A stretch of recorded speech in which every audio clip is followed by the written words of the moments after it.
Hello and welcome to this week's Property Matters on Dublin South FM, the show that brings global trends to an Irish audience. You can contact us on Twitter at iPropertyRadio or by email at hello@ipropertyradio.com. Your hosts today are Carol Tallon and myself, Bryan Fox. We have an exciting lineup today of guests. First up in the studio is Ray Palmer-Smith, Director of New Homes at Knight Frank, Ireland. Ray, delighted to have you in. Thank you for having me. And thank you for coming in. So tell me what new homes are being delivered to the market and where is the demand at the moment? So I guess the supply that's coming into the market at the moment is quite varied, which is exactly what we need to see. In particular, there's a fairly plentiful supply of and variety of price points coming into the market for the first-time buyer market, and that's obviously always going to be your kind of largest requirement in terms of volume. But we saw fairly good numbers. I mean, obviously behind where the overall demand needs us to be. But we definitely saw some growth last year. I think we haven't the official figures aren't out on it yet, but a little over 21,000 homes delivered to the market. That would be in Dublin or nationally. That would be nationally. And Dublin. So I think you're approaching over 7,000 homes in the sort of greater Dublin area last year. So I think there's still a demand, obviously, for a lot more. There's an appetite for a lot more. I think what we have to balance off, though, is it's not just necessarily about the delivery of the volume of homes that can be delivered to the market, but also people's ability to purchase. Yeah. And that not necessarily being where the individual might consider that they can't afford to purchase, but in terms of obviously the restrictions we have and the limitations we have around mortgage lending. Mm-hmm. So that is we're certainly on the ground, and with the buyers, we're experiencing that as being as much of an issue in terms of people's ability to get into a home as supply is right now. That's an interesting one, actually, given the limitations. But the central bank's macroprudential rules, those limitations, coupled with the Help to Buy scheme, does that mean when we're looking at the new homes market, do we need to start separating it into two categories, kind of above 500,000 and below? I guess I feel like the market already has kind of done that itself. So if you are a first-time buyer and you want to be able to avail of the Help to Buy, you're able to use Help to Buy, then it does somewhat concentrate most people's search in that particular category. It obviously means that if you're a developer delivering property to the market as well, then there's a limit to what people will pay in certain neighbourhoods. So it creates, I guess, that sort of threshold around the 500,000 mark. So even properties that might technically, if you balance them off against other properties and other size properties that might otherwise have been priced at, say, 510, 520, 525, you'll often find they'll fall below because the developer wants, obviously, to be able to appeal to the first-time buyer market and people who are using Help to Buy. Yeah. So we have found Help to Buy obviously has been been pretty helpful, but it's something that we are seeing a lot of people using on the vast majority of first-time buyer sites that we work on. Okay, and look, that's an important one. But I probably shouldn't have been surprised, but just when I heard the commentary by Dermot O'Leary of Goodbodies, and he spoke that over the past 18 months we've had an excess of new home supply at the upper end of the market. Has that been your experience in say, the Dublin area? I think, as with all property markets, unless you're in an incredibly busy market that's really running away with itself, you're always going to have peaks and troughs of certain things. Yeah. So I think there's always going to be that. You're always going to have one area of the market that is busier than other areas of the market. Our experience of the sort of upper end of the market is there is still a fair amount of movement there. We still did quite a lot of transactions last year.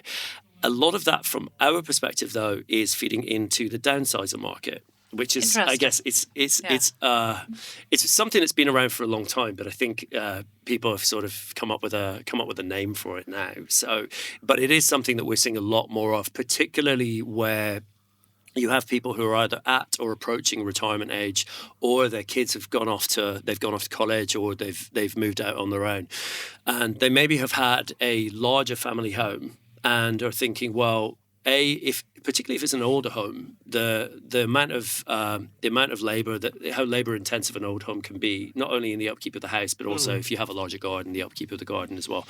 So we're seeing a lot of people coming to us now where they maybe have accrued quite a lot in terms of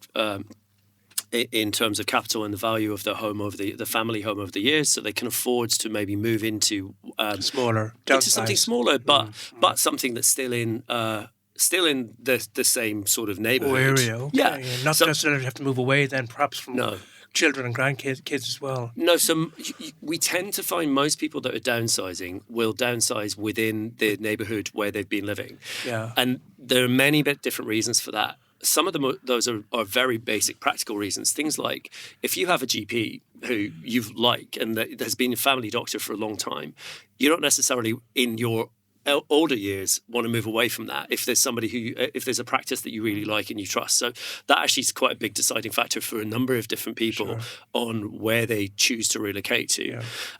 And people are often, the reason for downsizing is not because they want a change of area, it's because they just want to simplify their own day-to-day routine, and that it doesn't involve having to necessarily have upkeep on a house.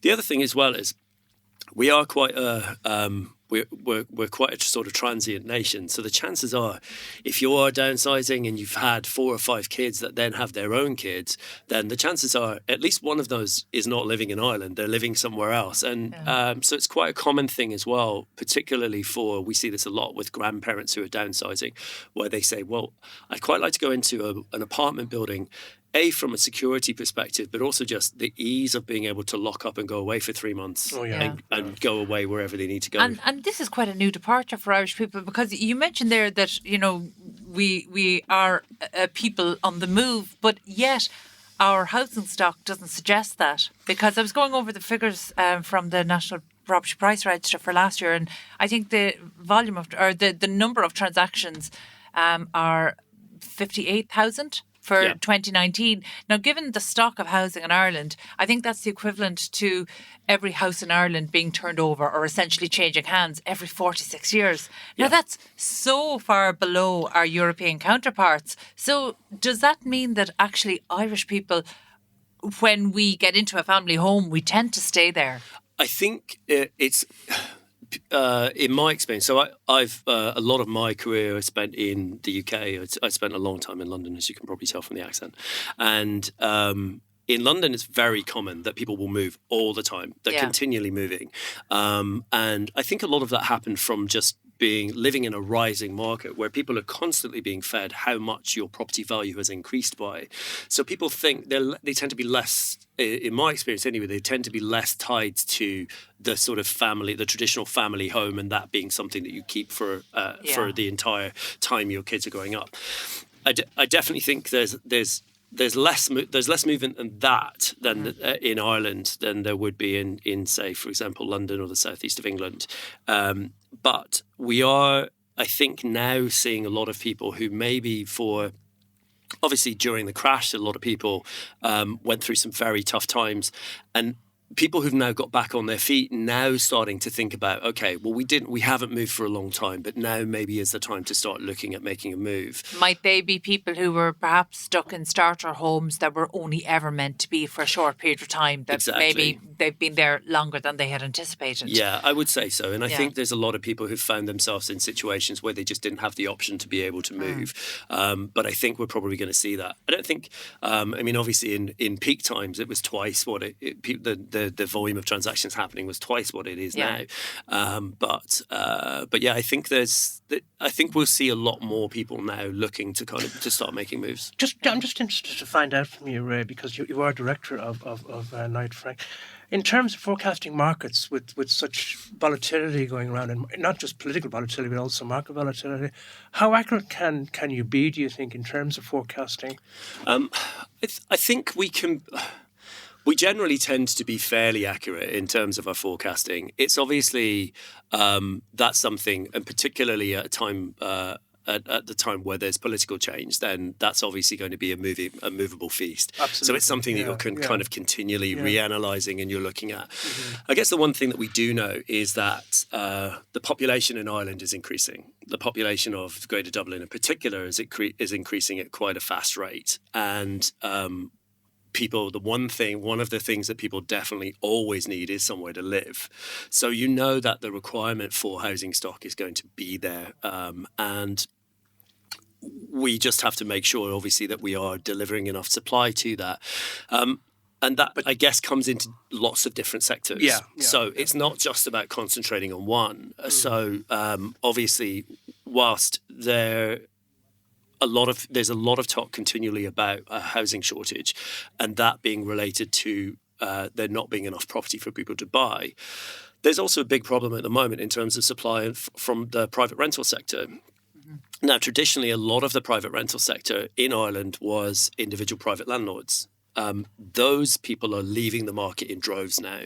So there's a lot of people who became accidental landlords during the crash, or there are a lot of people who were landlords, but just they weren't able to get themselves out of having their rental properties. They've now ceased to be profitable. Obviously, lots of changes in terms of legislation and tax legislation in particular has meant that it's a very different prospect for you being a private landlord now, and it's a lot less attractive than it was previously.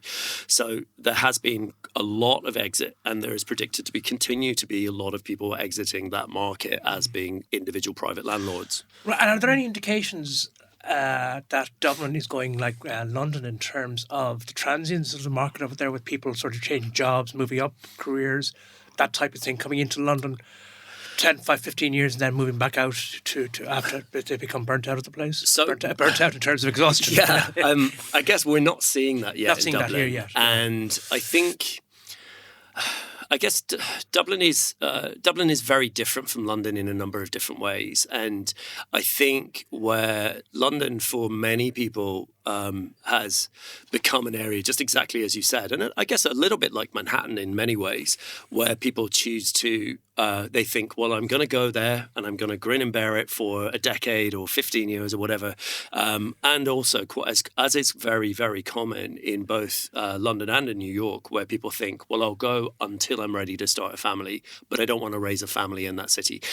Dublin's very different from that perspective, because actually it's a great place to raise kids, and there's a plentiful supply also of family homes. There's some great schools, and it is kind of widely seen as being a great area. And in fact, a lot of people move to Dublin to raise kids. So I hope we never get to that point where people just think of it as being a sort of short-term place to come and live and work. Obviously, the nature of some of the industry that we have here, and obviously how strong we are from with a lot of the tech companies that are here, it is going to mean that there are lots of people who come in to work for a period of years from an employment perspective. But in a way, that's a great thing, because it's increasing the cultural diversity that we have as a nation, and it's improving the city as well. Yeah, very good. And just when we came on first, as we talked about and introduced new homes, you straight away spoke about maybe people downsizing. And that's really interesting, because for the past decade, when we've been talking about new homes, it's always first-time buyers, first-time buyers, first-time buyers. And I think that the whole concept of downsizing, which, as you rightly point out, has always been a thing. Yeah. We just really never labelled it as a sector of the market. Now that's getting a lot of attention. And actually, we had Professor Thomas Gray in from Trinity House speaking about the importance of all these different initiatives. And you're right, when people trade down, they need to stay within their own community, and that's a positive thing for so many reasons, and it's so important. But the problem in Ireland is that we don't have the type of supply. It's not a numbers issue, it's the type of supply. So how are you reconciling that in the marketplace that you're working, that, you know, if you have people who are trading down from these large homes that are difficult to heat and difficult to maintain, with maybe large gardens that are difficult to maintain, how, do you have something in their area to show them? I guess it depends on the location. So we're never going to have the total amount of supply and the exact product that you want to have in every single location. But I think this is something that a lot of developers have seen as being a future requirement. over the last few years. So we are starting to see more, certainly things like more apartment blocks that are coming up in areas that have been traditionally predominantly houses. But are these apartment blocks being designed for whole of life living?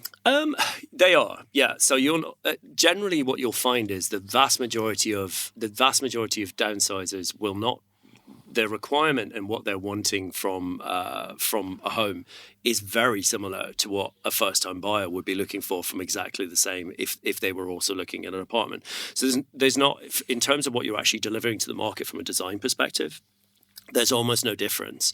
And in fact, on some developments, we've been quite surprised at quite how many downsizers have come in and how successful it's been from supplying stock to that particular market sector. I think, I know obviously we're talking about downsizers at the moment, but I think what's really important to acknowledge, though, is that downsizers are part of a chain of people that we require to be moving to keep the market going. Yeah. They're only one part of that chain, but they are an important part of that chain because everybody coming in behind them has to also they need them to be moving on from those larger houses to free up requirement for the larger houses as well. But obviously, the very real and the greater volume of supply coming through really is for the first-time buyer. Is first-time buyer product, which we have got a good supply of that coming through right now, and that's set to continue over the next couple of years. So hopefully that continues, and that's very positive. But I suppose significantly for the week that's in it, we're just in the very harsh aftermath of general election 2020. What new policies are you hoping to see from the new government, whatever shape that new government takes? I think we'd be less specific on what policies we're looking to see, but I think that if we can take comfort from every political party that's been running in the election, there's been a big focus on housing, and everybody has right across the board acknowledged the need for more housing. What form that takes is obviously going to vary from party to party. So I think it'll be an interesting few months in terms of seeing what actually happens, what transpires, and what agreements are put in place for what gets delivered. Obviously, there needs to be continued assistance for first-time buyers, in particular. There needs to be a continued focus on that. Okay. Ray, we might leave it there, but I know this is something that we will revisit, not just in the future, but I think over the coming weeks. So much is unclear, and hopefully over the coming weeks that will become more clear on what the impact of general election 2020 is going to have on Ireland's housing market. So that was Director of New Homes at Knight Frank, Ray Palmer-Smith. Ray, thank you for being with us today. Thank you. Stay tuned after the break. We'll be speaking to Robert Colleran, business owner of Robert Colleran Property Consultants, to take a look at the commercial market. Stay tuned. Broadcasting to South Dublin on 93.9. This is Dublin South FM. Welcome back to Property Matters here in Dublin South FM with Carol Tallon and myself, Bryan Fox. You can contact us on Twitter at iPropertyRadio or email at hello@iPropertyRadio.com. But as mentioned before the break, we are now in the studio with Robert Colleran, business owner of Robert Colleran Property Consultants Limited. And Robert, you're very welcome back again. Thanks very much, Bryan. Yeah, good to get through the snow together. Let's talk about the impact to the of the election on the PRS, co-living and hotel markets briefly.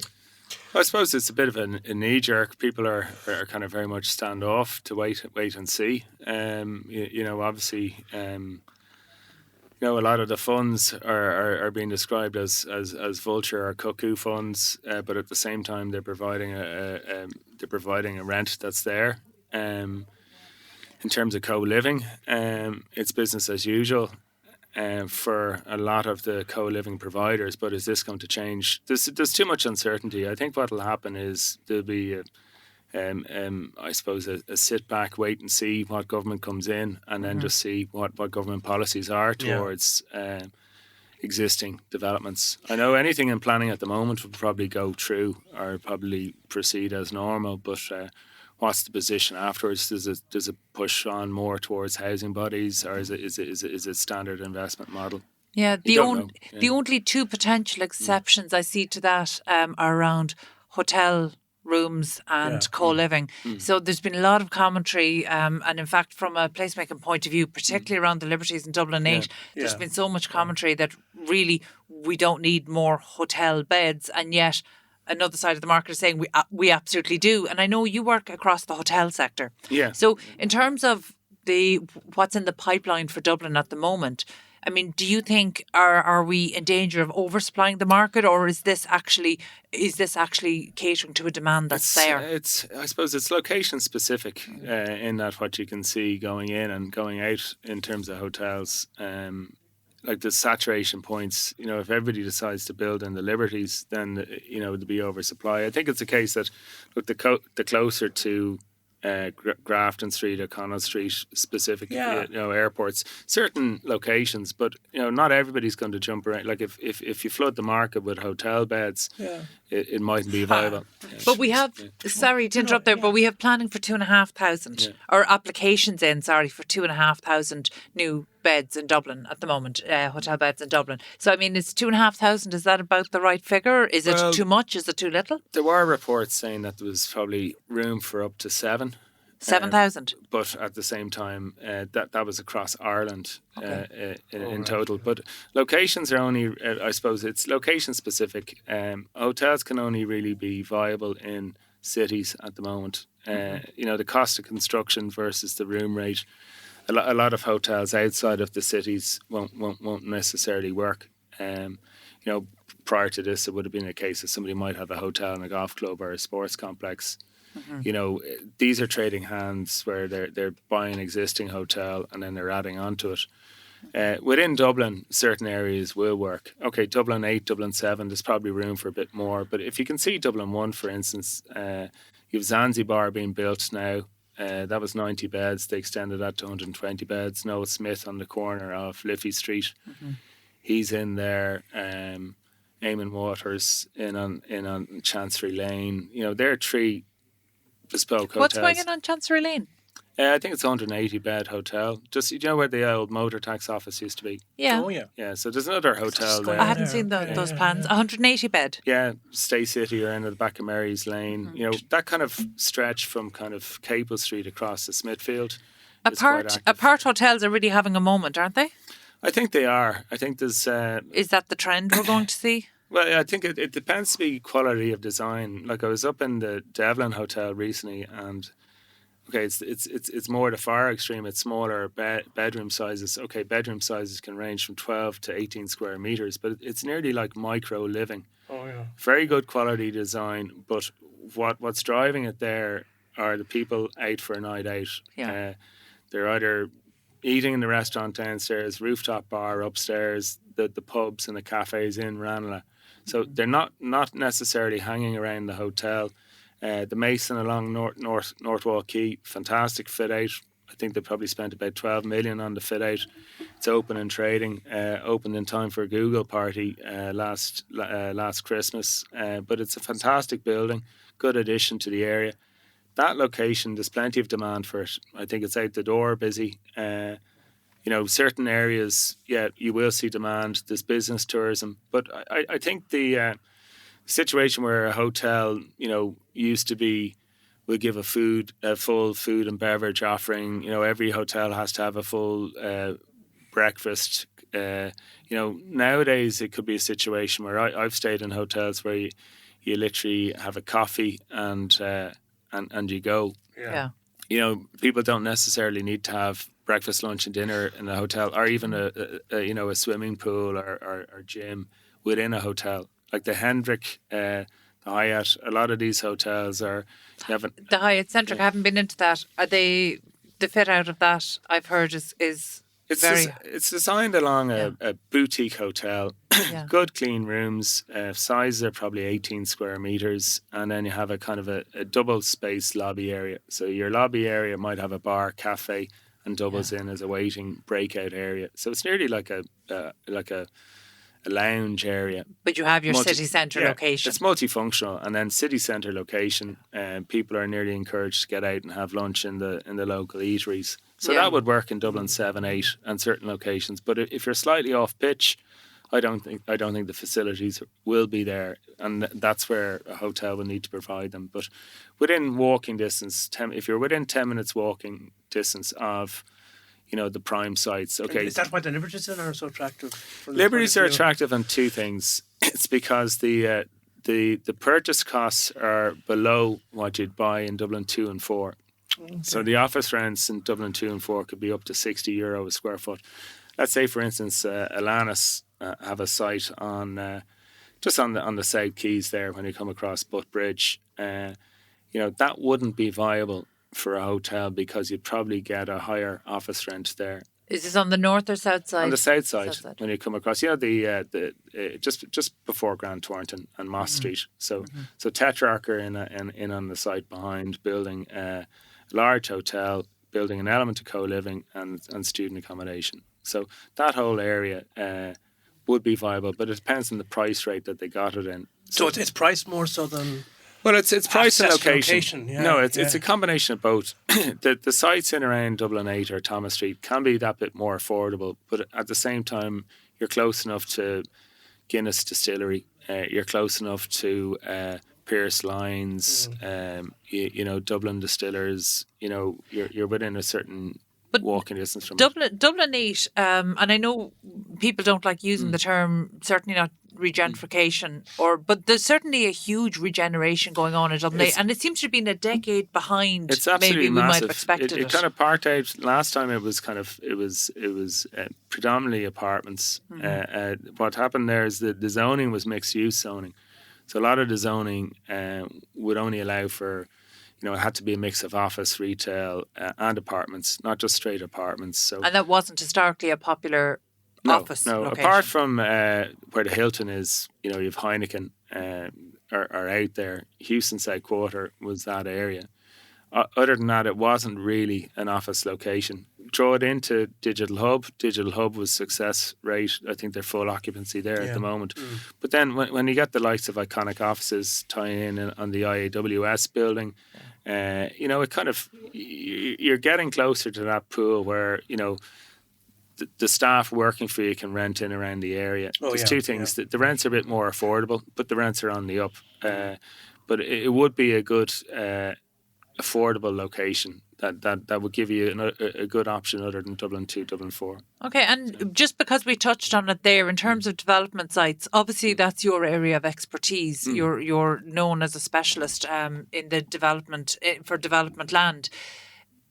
A lot of the criticism we hear about the housing market and the viability of delivery of housing and apartments in Dublin is because of the cost of development land. Is that a reality?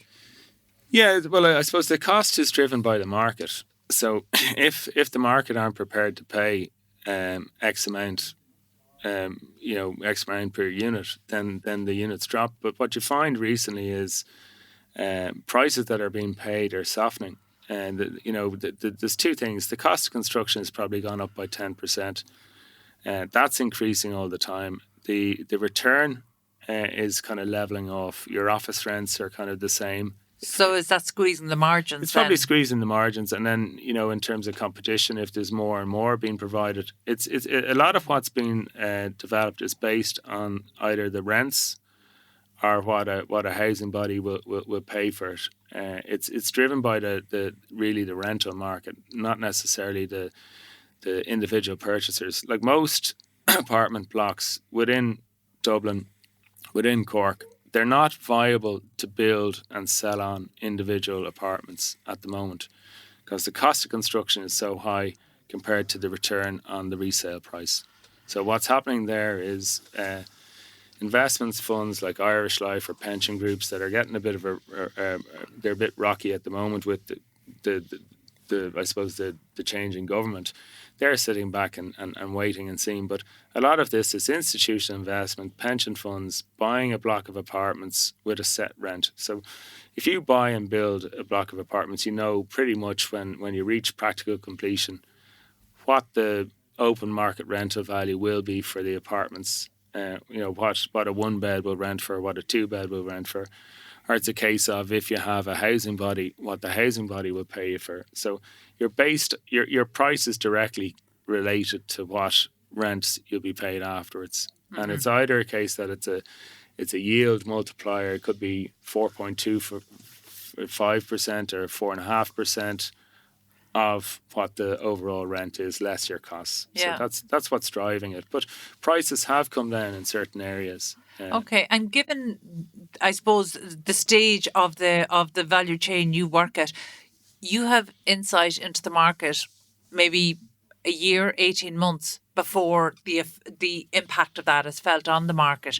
So in terms of, say, the development land deals that you've been involved in over the last year, can you see, are we seeing a growth in the PRS, or are we going to see more towards, because student accommodation seems to, it's still thriving, but it seems to have slowed down. The rate of increase has slowed. I think what you see with student accommodation is the affordability. It's down to affordability of, can you afford to keep the rents the level that they are for student accommodation? Are we approaching capacity in terms of student accommodation? In certain areas you might be, others you mightn't. There's probably room for, a bit more out towards UCD, close to Trinity. But I think it's a case that the planning won't allow it. When DCC step in, they mightn't necessarily allow student accommodation in certain locations. So it's specific to a location. Well, let's take it a step further then from student accommodation into co-living, because that's been such a controversial one of late. And I think politically, it became a really big problem for our housing minister and for Fine Gael in general. So we're referring to a change in the politics of the country, but actually we don't have a change at the moment. We have uncertainty. We actually don't. We're not even at the point where we have change. We're actually in that chaotic period where we don't even know what the change will be or what it will look like. So we can't even adjust to that change. The one thing we can say with absolute certainty that co-living was universally criticised by the opposition parties. I think it's a case of knowledge of it. If there were co-living developments here already, you could see what they're like. You could see how well they're run. It's essentially like a hotel, in that you might have a living area similar to what we discussed for a hotel room. It could be 18, 20 square metres. You'd have a tea station within it. That's your private space. Then what you'd have is we could have shared laundry rooms, shared libraries. Could be play areas with pool tables, likes of that. It's not far off what student accommodation provides. So is it a case that we've just gotten this wrong? Brian, you spoke to our outgoing housing minister about this, and he put it down to a marketing or a perception problem. That's right. Yeah, I think he made a remark at some conference who was at, which was picked up by national media, and it rolled from there in terms of bad press. Like for me, I think it offers an affordable rental option for a transient worker or a young worker. Is it affordable though? At $1,000 a month or 1,300 a month, it can be affordable. There's a big difference between those two figures, though, isn't there? It depends on the location. Like I'd look at a unit north of O'Connell Street. We can see you'd probably get 1,200. 1,300 rent. If it's slightly further out, the rent mightn't be there, but it would have to make over €1,000 a month to be viable. Yeah, but now to me, €1,000 a month is something that could be considered. But at the moment, I don't think I've seen any co-living offerings that are coming in below 1,350, nearly 1,400, and that was out in Tallon in Cookstown. So as you come closer into the city centre, we were seeing 16 to 1,800 euros. So suddenly that doesn't feel affordable. I'm a proponent of co-living, but it depends on the unit. I think Hines are planning an element of co-living for the Player Wills factory. So you'll have a double. You'll have a loft style duplex offering. So it all depends on the design of the unit, but it could range from 1,300. But in all the conversation about hotels, markets, etc., and co-living and so forth, we haven't talked about Airbnb. What sort of impact is that having on the market at all at the moment? What's happening is a lot of people are offloading on assets. Offloading, are they? Yeah, but it depends. On account of the legislation that went through. It's going to. You're kind of in the crosshairs now, where it's going to start being policed. People are looking at going back to standard rental levels. Some are applying for commercial planning permission. So I'm familiar with 1 or 2 blocks where the assets are being sold, where people are basing it on, this is the rent that the Key Collective are paying at the moment. This is the ERV, estimated rental values, if they don't get commercial planning permission to keep on that apartment block as Airbnb. But I think what will happen is it'll only add to the pent up demand for hotel rooms. Yeah, if that's my question really. Yeah, for a while there, a lot of private individuals might have had properties in around town, good locations, off Leeson Street. They might have rented them out. The rent return could have been probably 2.5, maybe even three times what the open market rental value would be. But you're still paying a 15% management charge. It's turnover every day. Yeah. This is a difficult question given the week we're in and the day that we're in. But what are you expecting to see across the commercial market in Dublin, particularly over 2020? Well, I suppose the key driver is office rents are strong. That's driving the market. You're still in around €60 a square foot. New rentals are there. I think what will happen is the level of co-living will probably get a bit of a cut back. But I think in general, the plans were only to provide 4,000 units within Dublin and then nearly cut off after that.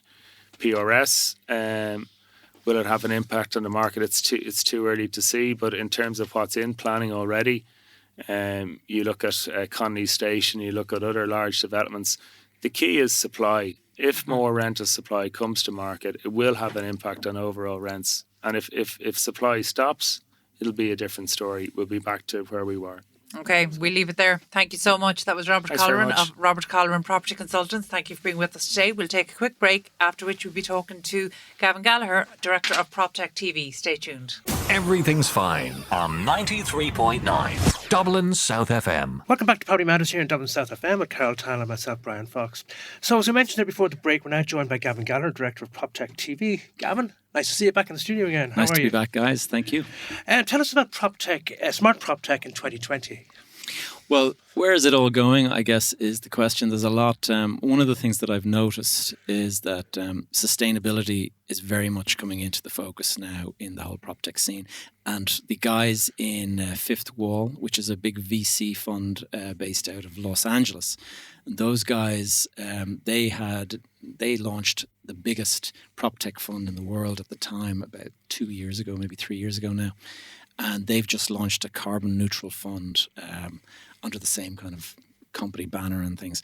So it's very interesting to see that. And it coincides with hearing an awful lot of news about sustainability.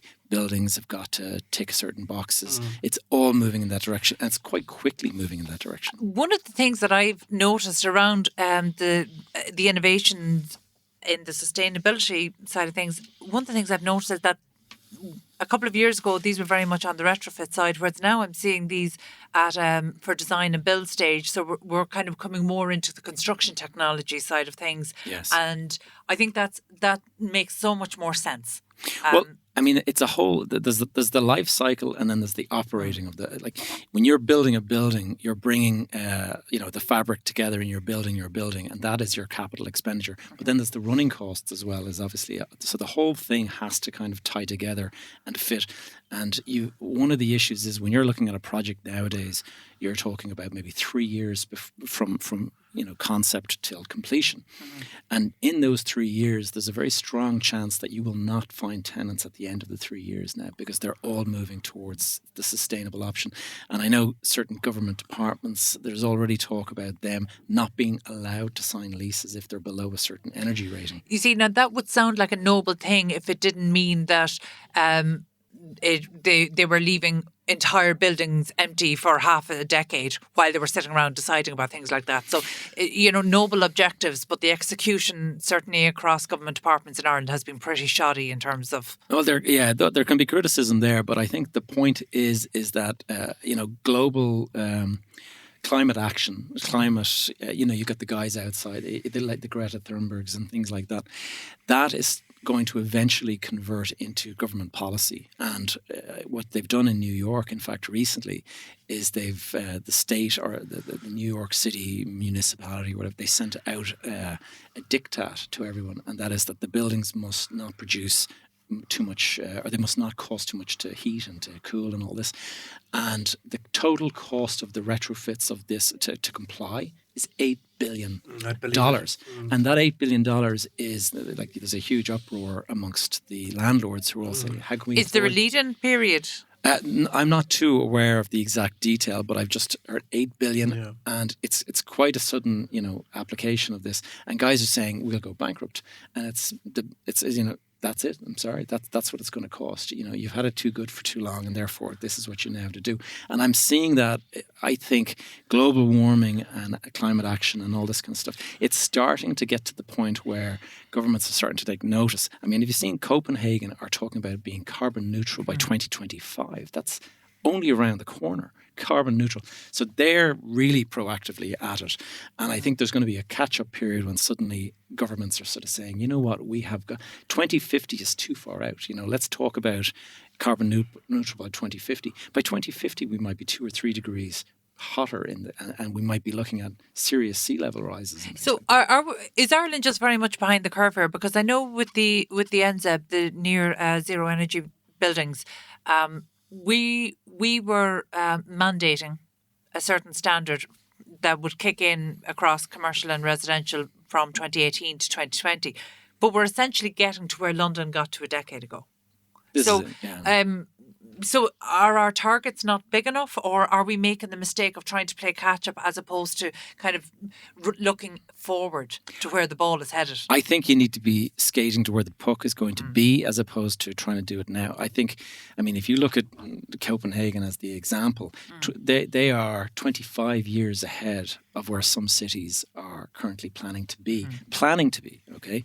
And so, But they've spearheaded it though, haven't they? They have. And I mean, the thing is, what I was speaking to a chap this morning about this very topic, and he was saying what's really enthusiastic about, you go and say everyone has gauged the process, like government, corporates, residents, everybody is 100% behind this. You don't have, lobbyists kind of there saying, no, we can't possibly afford this. And, everyone is just going along with it. And I don't know if the political will is there to kind of go out and suddenly turn around and say, right, your taxes are now going to have to go up because we're not hitting these. Well, didn't we see that in the election in terms of the carbon tax? Exactly. It became a very decisive issue. And actually, I think as the new government is going to, as the negotiations for the new government, or as was aptly named today in the radio, what was it? The Coalition of Chaos, which I'm afraid that might actually be very prophetic. But as that's been negotiated, I think things like the carbon tax are going to be very important. And I think we need to be very aware that this is not going to come down to a party and party issue. This is going to come down to a rural versus urban issue, because a carbon tax in Dublin is one thing, and a carbon tax in Roscommon is a very different thing. I'm not sure if a country the size of Ireland can't navigate that, what hope do larger countries have? Well, this is the problem that you're looking at is that it is complicated, it is unpopular, and if you start applying these things, it's going to be deeply unpopular with people. But I think there's going to be a point. I mean, if you can imagine in terms of, okay, let's leave aside residents and stuff like, let's just look at corporate, okay? So if the government were to come along and tell me as a landlord, like, right, you're now going to be taxed 30% of your profits for the carbon tax for the building being inefficient. So what option do I have? I can either spend millions making the building, carbon neutral, or I'm going to have to pay millions in tax on this. So you're left with no choice. Well, I suppose the incentives are there, though. Well, the thing is I think at some point, the incentives are... There's carrot and stick. There's carrot and stick, but I think at some point the carrot will disappear and it'll just be a stick. Oh, yes, but to get that changeover, and like what you talked about the New York instance, they're playing catch up there, obviously, and of course, the New York system would be very different to what we have here, but there should be some incentives to go with what there you're has saying. To be. I mean, if you look at, for example, we're talking about electric cars and the 2030 plan to have all electric cars. I think it's a great idea. I love the idea. but the issue is going to be affordability of electric cars. I mean, I've looked at buying an electric car, and they're quite expensive, and you don't get the little grants that you get. They are like maybe 5 or 10% of the value of the vehicle. You know, they're not really making. Whereas if I was a government, if I was in the government, and I was saying I want to change everything. Why don't you eliminate VRT on electric cars? Well, there are some incentives, because actually we were just toying with the idea ourselves, and for company cars, there is a benefit in kind. The benefit in kind is a benefit for sure. Yeah. Exactly, yeah. So actually there are some very tangible commercial benefits. But only if you have a company that's prepared to pay. But with the general public, it's going to be quite difficult. But I think the major difference between here, possibly, and you know more about Copenhagen than I do, is that we see this as an existential crisis. We can't quite touch. We've got the crisis at our own doorsteps, as witnessed in the general election. You know, with various other social problems as well. So. Is that not a factor in terms of what we're talking about? I mean, the thing is politics is always local, as they say. So obviously homelessness and prices of houses and all that is but I think there's a global issue forming here, and enough people are just not paying any attention to it, you know. Okay, so I have to ask, did you see the clip of Danny Healy-Rae? No, I didn't, but I have heard something about it, all right, yeah. Because he spoke out that essentially he felt that how the voting went was a display that people are less concerned about the planet and they care more about the issues. Now, he came out and apologised afterwards, but I felt it was very telling. So I wonder, you know, we can work towards policies, but there needs to be a very real individual understanding of the impact of our behaviours. And I think that one of the things that was said last year at a conference was that in Ireland, we're very much a nation of individuals. We're not good at thinking as a collective and seeing ourselves as part of the collective. We are a nation of individuals, and that's why we have issues in terms of planning and in terms of NIMBYism and in terms of wanting our one-off homes. And look, I've found frequently I fit well into that criticism. But I believe that it is something it's an issue, that for sure, yeah. It can't be uniquely Irish. These are not uniquely Irish issues. No, you're right about that. I mean, and if you go to somewhere like the US, it's state by state. There's different opinions and different views of even global warming and things like that. And look who's running the government there. I mean, the biggest, climate denier well, of them that's all. for his own. Yep, sorry, I won't go. Yeah. But there are guys out there that believe, the tree huggers and all this, and the reality, if you look at the biggest sustainability kind of buffs out there at the moment, Tim Cook, Mike Bloomberg, all of these billionaires that are actually running huge corporations, they get it. Like, they're the ones spending tens of millions and billions on buildings now. I was in London. I was at the new headquarters for Bloomberg, and it's the most sustainable building ever built. But it cost £1 billion to build it. Where was this? It's near the city. It's on the edge of the kind of financial district, and it's actually, I can't remember the name but there's actually a subway station or the tube station directly below, and the building itself, and it's absolutely. The US Embassy is the same, I think, isn't it? They have one as well. Yeah, that's a bit further away. Further away, it is. Yeah. But this is it's a stunning building. Norman Foster built it, and it's, as you'd expect. Yeah. But if you can afford it, spend it. But the reality is that that's the kind of thing we need to be going towards. I know our Eastern and Midlands Regional Assembly. At the moment, there's an initiative underway that all planning applications will soon need to include essentially a carbon footprint of the development. Mm-hmm. Now, we've actually spoken to the team there that are tasked with designing this, and at the moment it's in very early stages. But the reality is, when a planning application is made, along with the environmental impact statement, shortly in Ireland, developers will need to put forward what the carbon impact and what the overall impact of their development is going to be. But what's interesting is that it has to be over the life cycle of the scheme. Yeah. Now, property developers have never been involved in this before, so this is an entirely new one, and it will be so interesting to see how it is worked out. But essentially, you have architects and design engineers and life cycle assessment engineers now trying to work out life cycles for a whole development. You know, that these are homes changing hands. These are appliances that are replaced with different types of appliances. You know, it's such a huge undertaking that we can't even imagine what the measurement will look like for that to have any degree of accuracy so that it's relevant. I mean, the thing is I think obviously, if you know, I have a couple of kids at school age that are all 100% behind this. So education is definitely working. The young people, I think it's educating, you know, older generations to actually accept that this is something. That kind of thing is very complicated, and a lot of house builders out there would not be particularly sort of complicated thinkers. You know, they see it as build a couple of houses, sell it, and that's it. Once you're getting into these, you know, you're having to hire all these experts to come in and do these life cycles. I think it's going to be, if anything, it'll just slow down the process a little bit.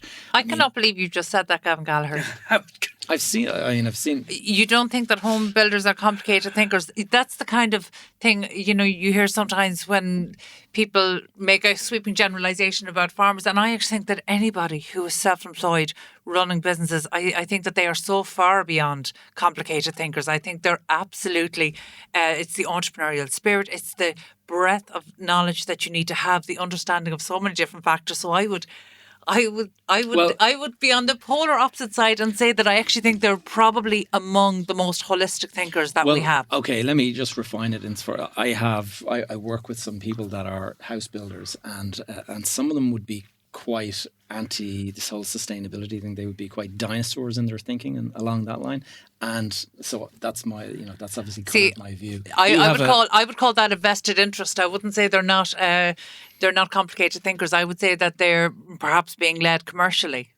Perhaps. Well, it's legislation then, isn't it, that really has to take place to That's the whole carrot and stick. Yeah. Yeah, you need them both. Yeah. The problem is, what you want is for the general public to actually know that this is an issue, and that these are the decisions that have to be taken. I think. Well, it is now for sure. You can see now by I don't want to get into politics now, but we see by the number of Green TDs returned as well. So let's get a little bit specific about some of the emerging technologies that we're seeing. So I know that this is an area you have an interest in, and that you take an interest in some of the Proptech startups globally. What kind of innovations are you seeing coming in to apply to smart buildings and to smart cities? One of the things that I'm seeing a lot of is digital twins, and it's this whole idea of having your building represented in digital form, so that you can do testing and all of this kind of stuff in advance. So, you know, we're having these kind of discussions about the life cycle. You can actually run all of that if you have a digital twin. Yeah. And now, what is a digital twin? A lot of people, you know, still question that kind of a thing. But if for example, we're looking at renovating one of the floors in our building at the moment, and you can put in different sources of light, you can put in different all of these things have an impact on the energy usage and the insulation, all that. If you build a digital twin, you can put in all of the fabrics, you can put in all of the energy sources, and you can actually tell in advance what your building is going to do. So you can make decisions based on data that's actually, you know, and that kind of thing is something.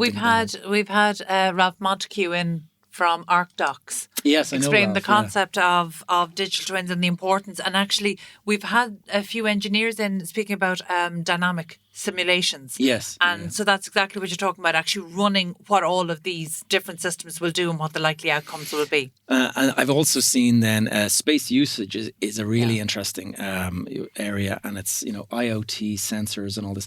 One of the companies I've been working with is a company called Space T, and those guys have they put sensors even under the chairs and things like that, so they can know if a chair is in use. But I was speaking to one of the tenants in East Point who renovated a building, and they did an entire building management system that's connected to everything. Yeah. So their lights, every single light in the building is LED, but not just that, it's sensor operated, and it also is collecting data. And so you can tell if what the CO2 levels are, you can tell whether the temperature is, you can tell the light. if the room is used. So for one example they were explaining is that there's a bank of toilets and one of the cubicles never gets used from one end of the week to the next. There's enough cubicles that it doesn't ever get used. Yet they're sending a cleaner in there 3 times a day to clean it. Yeah. And so these are small little micro changes that you can make that just makes But very important in terms of reducing costs. Are we at the stage where this type of technology is being used to monitor and collect data, or are we starting to get to the point where we are applying machine learning so that we can actually action these so that you don't have a cleaner going into that end cubicle? Well, I don't think a machine learning's there yet. I mean, that's ultimately where we'll get to, where the machine would be telling people don't go and clean. I think it needs to be, the data can be harvested, but then somebody has to interpret the data, and that's one of the issues that you're going to have. But I was looking at, another aspect. We have another tenant in the park, and they were looking to add about 50 desks. They wanted to hire all these extra people, and they were asking, can we find the space to do this? And I asked some sort of probing questions, and I was saying, like, how many desks do you have at the moment? And they have about 200 desks, we'll say, 200 people working there. And they want to add 50 to it, okay? But then I was saying, what about people working from home? How often is the building in use? And they were saying that about 50% of their staff work from home at any time that they choose. They have this kind of flexible arrangement. But they don't share the desks. So when 50% of their staff go home for the day, the desk sits there, and yet they're looking to hire another 50 desks. And I was saying, you've got 100 desks sitting empty. So this is where you've got to think. Smart use. Yeah, there's this use of the smart technology is one thing, but it's actually having the policies to apply to it as well. Yeah, it's the understanding. Okay, we'll leave it there for now. Definitely it's an interesting one we'll come back to again. Gavin Gallagher, Director of Proptech TV, thank you so much for joining us today. I want to thank all of our guests who have joined us today on the show. That's it from us on Property Matters, the show where property matters. Get in touch with the show by emailing hello@iPropertyRadio or on Twitter @iPropertyRadio. Also, I want to thank Peter Rice on sound and show producer Katie Tallon. We're back at the same time next week. From Bryan Fox and myself, Carol Tallon, and all the team here, have a great week.